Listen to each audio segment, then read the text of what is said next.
So you just picked up your new wireless pro microphones and you're interested in the best settings to use for these guys. Well, today I'm going to walk you through the settings that I use for the different shoots where I use the wireless pro microphones.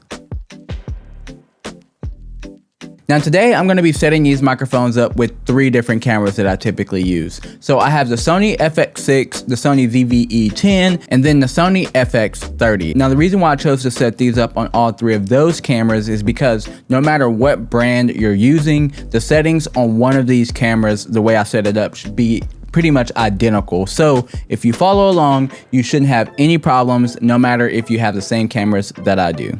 So first, let's jump into the software because that's where everything starts. You want to make sure that you have Rode Central downloaded, and then you just want to connect the entire case to the actual computer. Right now you can see I have the Rode Pro 2 connected, but now you can see all the microphones are beginning to pop up.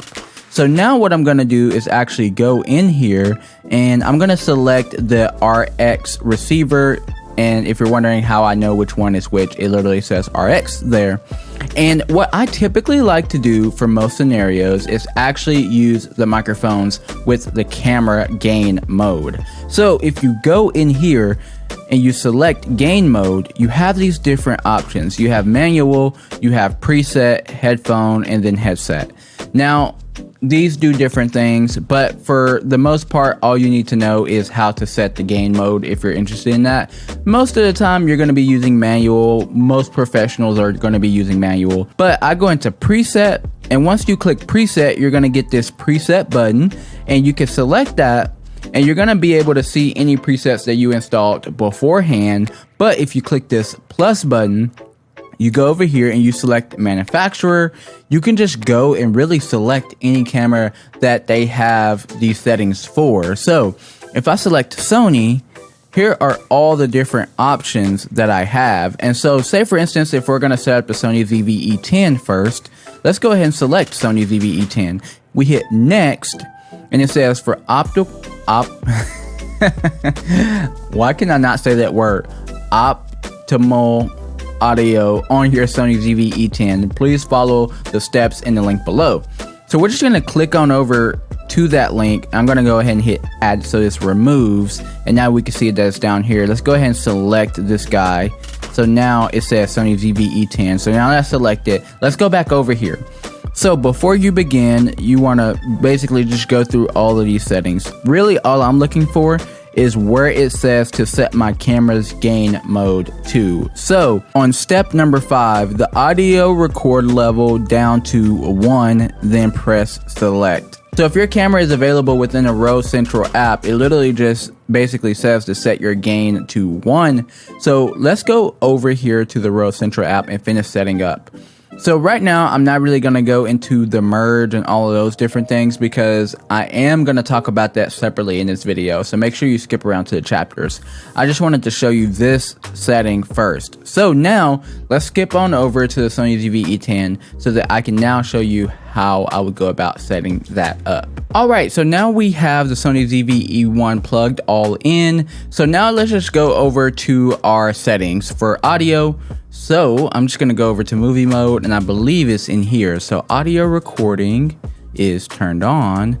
And now if we go over one more to movie 3, audio levels. So we're going to turn this, it says to turn it all the way down to 1. So now let's just look at the levels right now.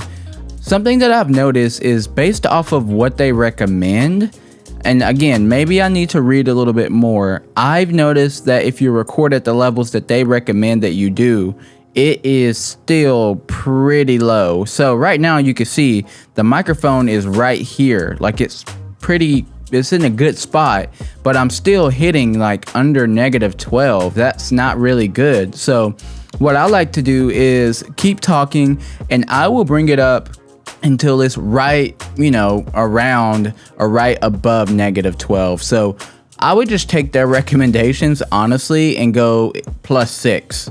At least +6, I mean at minimum to get what I need, but still at least, I mean probably even more, maybe around 8, because I'm talking again just this far away from the mic.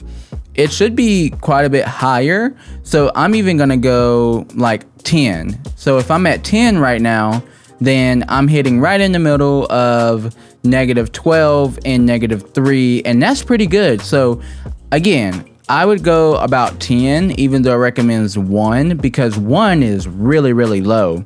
So that's where I would be sitting at. So if you're gonna be using the camera presets at all, if they have available for your camera, because I've tried this on the Sony ZVE-10 now, but I've also tried it on the A7 IV, and every time I go to this PDF, it always recommended for both of those cameras that I turn it down to -1, to 1 in the camera. And so it was really, really low in post. I had to pull it all the way up. So now let's move over and talk about how I would set it up on the Sony FX30. All right, so now I've moved back over to the app, the Road Central app, so that we can continue looking at some things. So if we go over here to camera preset and we go in and try to add the Sony FX30, so we go Sony, you can see that we don't even have that option. So the Sony FX30 nor the FX3 is not on here.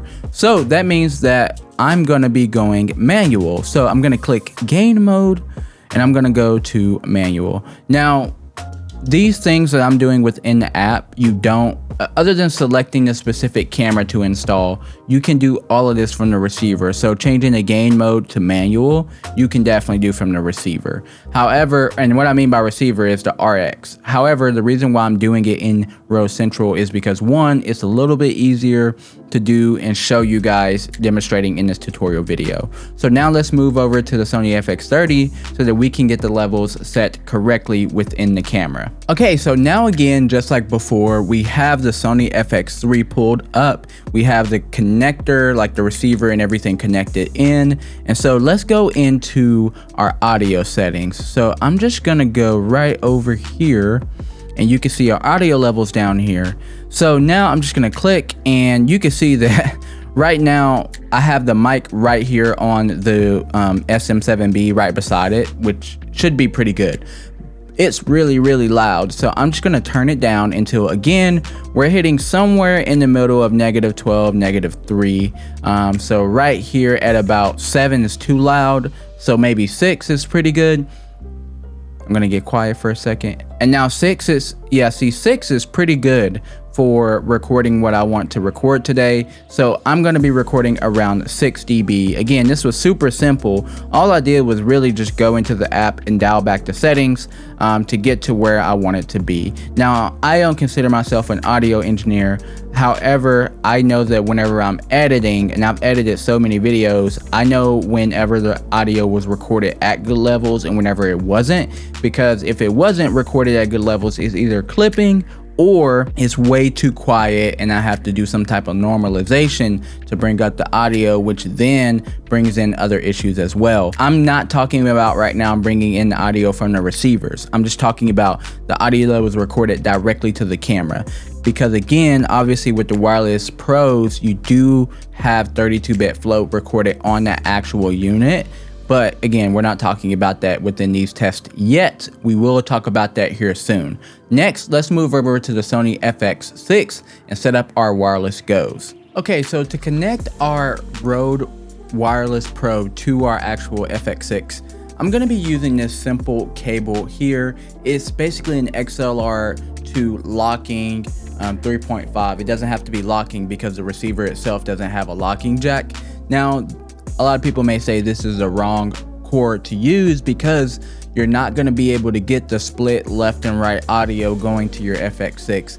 But honestly, over having the split channels, I prefer having audio into my camera while also being able to have another free XLR port. So what I mean is typically the cable that people recommend is a 3.5 to a left and right XLR. So it comes out to 2 different types of these. And that way you can get both of the channels split. But again, I would rather have that boom mic and then the XLRs or the Rode all recorded on this one unit instead of not being able to have that, because most of the time I'm going to go ahead and pull the audio from the mic itself anyways. I just want to make sure that it's pretty easy to sync up in post, which you can run time code. I'm just not in the time code workflow yet. You're going to plug it right into your camera, and you should be good to go. From there, you should be seeing audio meters on the screen. So if I actually tapped the menu and I go over to the audio settings over here, you can see that I am getting audio through, which is really, really good. Now, if you're asking about audio settings on here, the mic itself is set to manual now, so it's not in dynamic, it's not in auto, it's set to manual, and the gain on the mic itself is actually set to, I think, it's set to negative 24 dB on the actual mic itself. I will say that on the actual camera itself, I am literally turned all the way up to 10. By the way, the mic is not at negative 26, it's at regular 26. So I have to have the receiver, the mic, turned all the way up. I also have to have the camera audio, like the dial on the side for some reason, also turned all the way up. Not really sure why, but with those two settings, I'm able to get the settings that I am right now, and it looks pretty good on here, so I'm getting the audio through. These are the settings that I use for my wireless pros. If you have any questions, please let me know in the comment section below. I tried to do my best to explain it all well. I do want to do a video separately talking about time code and setting it up with the Sony FX6, and then connecting it with other time code devices like the Zoom F3, the Zoom F2. I think that's pretty much it. I think that's all that I can connect it with, because I don't have the time code box for my Sony FX3 or FX30. So connecting time code to those devices, I do want to make a video separately about that. So if you're interested in that, definitely make sure you get subscribed. And until next time, I definitely recommend that you check out this video over here.